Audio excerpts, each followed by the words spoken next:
Welcome to the weekly market analysis programme. 4 महीने के इंतज़ार के बाद, एक कंसोलिडेशन के बाद, पिछले हफ्ते हमने देखा कि निफ्टी ने और बैंक निफ्टी ने एक ब्रेकआउट दिया है उस चैनल से जिसमें वो पिछले 4 महीने से मूव कर रहा है।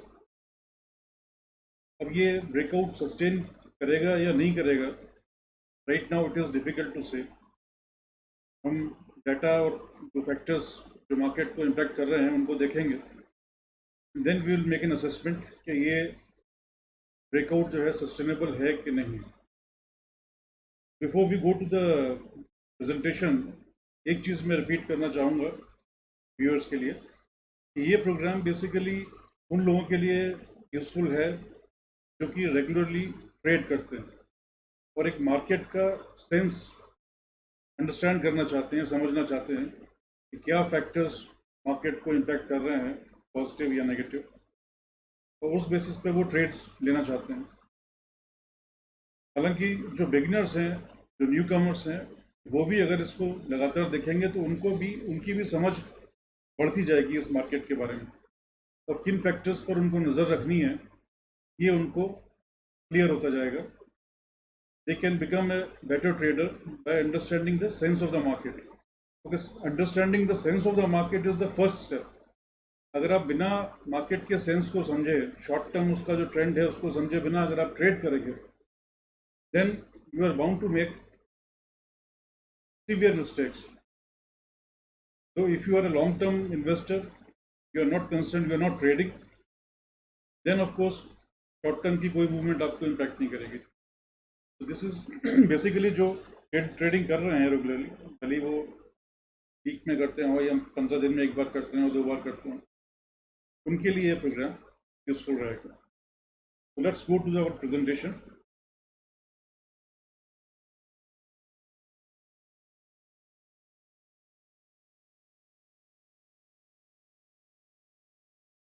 तो हम पिछले वीक में जो हमने स्टॉक्स के बारे में डिस्कस किया था, जो हमारे हाई प्रोबेबिलिटी सेटअप्स थे, उसमें हमारा जो HCL टेक हमने सजेस्ट किया था वो एज ऑन डेट अभी प्रॉफिट में है, हालांकि अभी टारगेट अचीव नहीं किया है। We will continue to hold it. दूसरा स्टॉक था हमारा नेस्ले, वो भी अभी प्रॉफिट में है, पर उसको अभी टारगेट उसको नहीं मिला है। We will continue to hold this. भारतीय में हमारा स्टॉप लॉस हिट हुआ, तो it has come down after results which were not very bad, and as a stock, as a company, it is still quite positive that way in terms of growth. और अभी जो हमारा uncertain environment में, उसमें telecom is one sector which is likely to do well. तो अगर जो long term investor हैं, I would still say that they should hold on. तो the short term traders stop loss hit होने के बाद उसमें से निकल गए। And then Narayan Vidyalaya, this was suggested, small cap, mid cap. ये भी slightly profit में है, but we want to continue this because there is a breakout pattern which has developed here. Coming to the Nifty chart, तो ये weekly candle है। जैसा मैं आपको बता रहा था, ये राइट साइड में आप देखेंगे ये ग्रीन बड़ी कैंडल बनी, और ये एक जो नैरो चैनल ये 2 लाइंस के बीच में बना हुआ था, ये पिछले 4 महीने से ये मूवमेंट इसके बीच में चल रहा था। इसको तोड़कर ये ऊपर चला गया और 15,175 पर क्लोजिंग हुआ। नाउ इसके बाद क्या ये और ऊपर जाएगा या वापस इसी चैनल में आकर बैठ जाएगा नेक्स्ट वीक में, ये अपने को विथ फाइनलिटी हम कुछ नहीं कह सकते। इट विल डिपेंड वेदर कुछ क्रिटिकल लेवल्स वो ये रिस्पेक्ट करता है कि नहीं करता। तो हमको इसके अंदर हमारा जो वी वैप है, वॉल्यूम वेटेड एवरेज प्राइस, वो 15,030 पर है। अगर ये ब्रेक करता है नीचे की तरफ तो definitely again it is going in the channel. That means कि ये ब्रेकआउट एक फॉल्स ब्रेकआउट की तरफ माना जाएगा उसको। लेकिन अगर ये 15,175 से ऊपर, पहला टारगेट इनका 15,220, अगर वो क्रॉस करता है, जैसा आप यहाँ पर देख रहे हैं 15,220, इसके ऊपर अगर जाता है और स्टे करता है तो फिर और ऊपर भी जा सकता है, 15,330 तक भी चल जा सकता है, और इवन ऑल टाइम हाई उसका 15,431 पर वो भी टच कर सकता है। तो we have to wait and see कि 15,220 के ऊपर ये स्टे कर पाता है कि नहीं कर पाता, या फिर अगर नीचे आता है तो 15,030 के ऊपर ये मेंटेन कर पाता है कि नहीं कर पाता। अगर ये लेवल्स रिस्पेक्ट होते हैं then you can take the call accordingly. अगर 15,220 के ऊपर जाता है और स्टे करता है, you can go long, otherwise you can go short. इसमें जो फैक्टर्स हैं, पुट कॉल रेशियो ये लास्ट वीक है, मंथली और वीकली एक्सपायरी सेम है, कुछ बहुत ज़्यादा इसके अंदर सिग्नल नहीं मिल रहा है। RSI भी न्यूट्रल है, विक्स काफ़ी नीचे है 19 के आसपास। और कुछ फैक्टर्स हैं जो हमको कंसिडर करने हैं। कोविड डाटा में कुछ पॉजिटिविटी आई है in terms of improving trend. जो वर्स्ट केस सिनेरियोज जो भी पेंट हो रहे थे वो मार्केट ने फैक्टर इन कर लिए। जो FIs का डाटा है, FIs कंटिन्यूस सेल कर रहे हैं। तो पिछले वीक FIs ने 1754 करोड़ का सेल किया, कंपैरिजन में DIs ने बाय किया 1300 करोड़ का। पूरे मई में अभी तक FIs ऑलमोस्ट 10,465 करोड़ की सेलिंग कर चुकी। जो पिछले महीना अप्रैल में उनकी सेलिंग करीब 12,000 करोड़ थी। तो दैट मीन्स उनका सेलिंग लेवल अभी कंटिन्यू हो रहा है। तो ये लगातार दूसरा महीना है सेलिंग का। उसके पहले 6 महीने FIs ने बाइंग किया था। तो ये FIs की सेलिंग अगर कंटिन्यू रही तो अपसाइड आप समझ सकते हैं कि बहुत ज़्यादा नहीं होगी। और अगर ये सेलिंग बाइंग में कन्वर्ट हुई तो फिर आप समझ सकते हैं कि ये ब्रेकआउट हुआ है, ये सस्टेन करेगा और ऊपर जाएगा, may be all time high भी क्रॉस कर सकते हैं हम लोग। तो this is a major factor which we have to consider, इसके ऊपर अपने को नज़र रखनी होगी।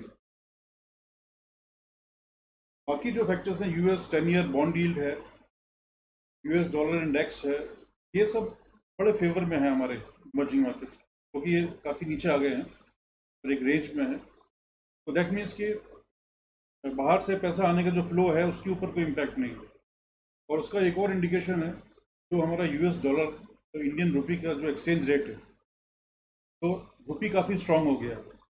वो अपने आप में इंडिकेट करता है कि अपना इनफ्लो काफ़ी आ रहा है बाहर से डॉलर्स का। तो US मार्केट आप देख सकते हैं, ये डाउ और नैस्डैक ये दोनों ही एक काफ़ी ऑल टाइम हाई बनाने के बाद में कंसोलिडेट कर रहे हैं। कमोडिटीज़ अभी भी हाई हैं। ये एक रिस्क फैक्टर है कि इसका इम्पैक्ट, जैसा हमने पहले भी डिस्कस किया था, कि इन्फ्लेशन के ऊपर आएगा। और अगर इन्फ्लेशन बढ़ता है एक लेवल के बाद तो सेंट्रल बैंक्स को फोर्सिबली रेट ऑफ इंटरेस्ट बढ़ाने पड़ेंगे, इजी मनी पॉलिसी को कर्टेल करनी पड़ेगी, जिसका कि नेगेटिव इम्पैक्ट हमारे ऊपर आएगा मार्केट्स के ऊपर। तो अब बात ये आती है कि क्या ट्रिगर है मार्केट के पास और ऊपर जाने के लिए।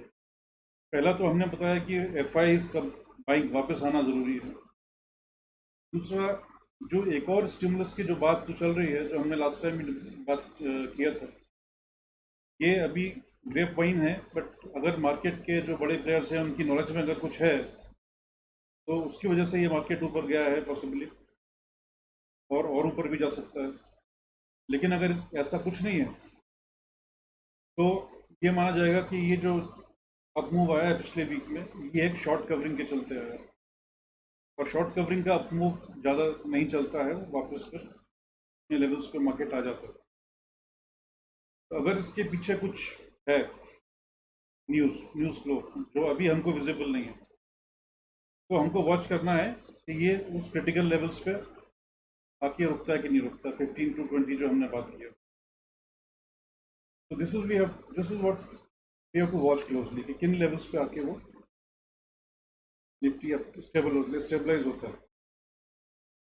इसमें एक और भी चीज़ है कि जो स्टिमुलस अगर कोई आता है तो क्या उसका कोई नेगेटिव इम्पैक्ट बैंकिंग पे हो सकता है।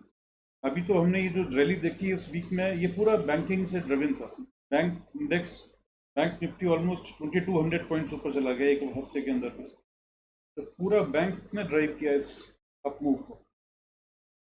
तो अगर कोई स्टिमुलस आता है, अगर वो उसके अंदर में कोई ऐसा प्रोविजन है जो कि हमारे बैंक से कोई सेक्रीफाइस एक्सपेक्ट करता है या बैंक के ऊपर कोई लोड डालता है, वो बैंक्स वापस नीचे जाने की संभावना होगी। तो ये सब अभी फ्यूचर में है, so we can't say anything, we can watch the levels of Nifty and Bank Nifty. Accordingly, decide whether you want to go long or you want to go short. Come to the Bank Nifty. Bank Nifty में भी आप देखें जो मैंने आपको बताया, इतना ये बड़ा कैंडल वीक का बना, basically driven by the bank stocks. सारे बैंक स्टॉक्स पॉजिटिव में हैं लास्ट वीक में। पर अगेन द फैक्ट इज कि बैंक निफ्टी ने निफ्टी को अंडर परफॉर्म किया था। निफ्टी के कंपैरिजन में बैंक निफ्टी पहले ही बहुत ज़्यादा गिरा हुआ था, उसका उठना एक शॉर्ट कवरिंग भी हो सकता है।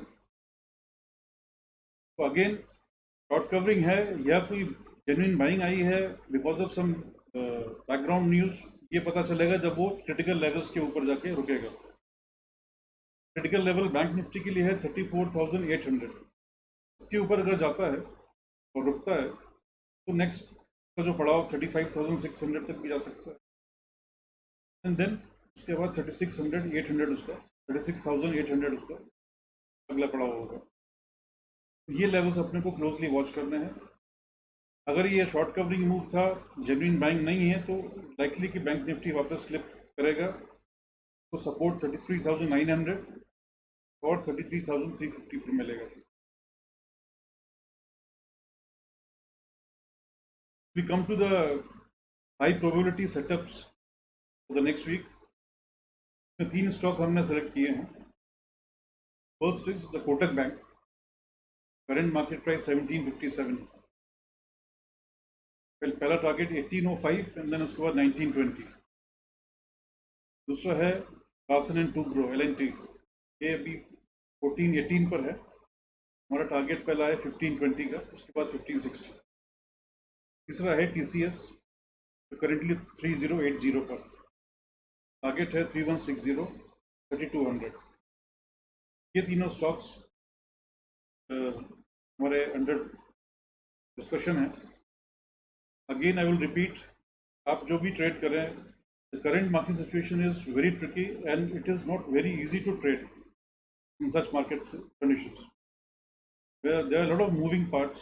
You never know what is going to hit the market tomorrow. Be cautious. Trade with only 50% of your capital. Be in cash with 50%. Take advantage of any sharp fall. So that's all for this week, friends. I hope you find it useful. And we will meet next week with the update. That time we will be having the data for the full month also. And we will plan for the next month, that is June. Thank you so much for being with me. See you. Good night.